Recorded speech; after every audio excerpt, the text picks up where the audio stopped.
యో guys welcome to Bombay talkies. ఈ రోజు మనం డిస్కస్ చేయబోయే Hollywood movie the mummy franchise అనగానే మనకు ఫస్ట్ గుర్తొచ్చేది ఆ ఈజిప్ట్ ఎడారి, ఆ అలెక్స్ నమ్మను, ఆ గుండుగాడు ఇమ్హోటెప్ గాడు, ఆ తర్వాత మన బ్యూటిఫుల్ హీరోయిన్ ఈవి.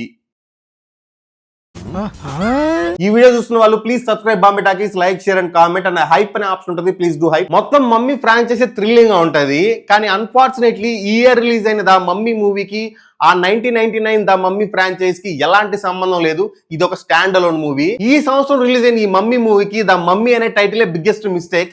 ఎందుకంటే సినిమాకి వెళ్ళే వాళ్ళు చాలా మందికి ఇది ఒక స్టాండ్ అలోన్ మూవీ అని తెలియదు.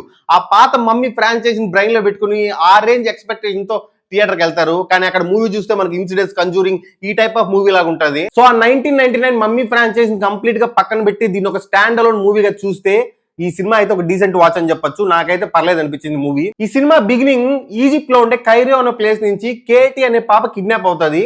ఆ పాప కిడ్నాప్ అయిన తర్వాత 8 years తర్వాత మళ్ళీ ఆ పాప దొరుకుతుంది. అది కూడా ఎలా అంటే ఒక వికృత ఆకారంలో దొరుకుతుంది. సో ఆ పాప తిరిగి ఇంటికి వచ్చినప్పటి నుంచి ఎలాంటి సిచ్యువేషన్స్ ని ఆ ఫ్యామిలీ ఫేస్ చేసింది, అంతేకాకుండా కనిపించకుండా పోయిన ఈ 8 years లో ఆ పాపకి ఏం జరిగింది అన్న పాయింట్ మీద సినిమా రన్నింగ్ ఉంటది. సో ఈ సినిమాకి ద మమ్మీ అనే టైటిల్ అయితే పెట్టారు, కానీ ఈ సినిమా మన ఇన్సిడెంట్స్, కంజూరింగ్ ఈ కైండ్ ఆఫ్ మూవీ లాగా అనిపిస్తుంది. ఇంకా చెప్పాలంటే ఆ మూవీస్ కంటే ఇంకా క్లారిటీగా ఉందని చెప్పచ్చు ఈ మూవీ. ఆ ఇన్సిడెంట్స్ అండ్ కంజూరింగ్ లో ఒక క్లారిటీ మెయింటైన్ చేయరు. కాసేపు ఏదో ఉందంటారు, కాసేపు ఏం లేదంటారు, కాసేపట్లో మనందరిలో ఉందంటారు. అర్థం కాదనమాట ఏం మాట్లాడుతున్నారా అని. కొన్ని సీన్లు ఎందుకు వస్తున్నాయో తెలియదు, ఎందుకు పోతాయో తెలియదు. సో అలా కాకుండా చాలా క్లియర్ గా, చాలా ఇంట్రెస్టింగ్ గా, ఎంగేజింగ్ గా పిక్చరైజ్ చేశారు ఈ సినిమాని. సినిమా చూస్తున్నంత సేపు మనం చాలా ఎంగేజ్ అయి ఉంటాం, చాలా ఇంట్రెస్టింగ్ గా ఉంటాం.